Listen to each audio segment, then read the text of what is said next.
कोई भी शेर किसी के ऊपर ना दहाड़ता अगर उसे इस बात का डर ना होता कि मेरा कोई शिकार कर लेगा।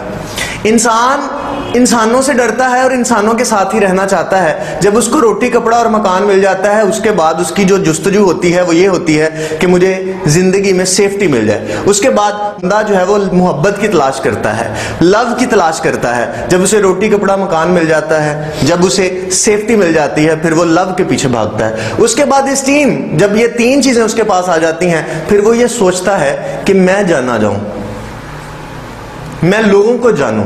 फिर वो अपनी शोहरत की तलाश के लिए निकल पड़ता है। जब ये चार मदारज वो इख्तियार करता है, उसके बाद इंसान सेल्फ एक्चुअलाइजेशन के मुकाम पे होता है। उस वक्त इंसान जो है वो खुद की तलाश करनी शुरू करता है।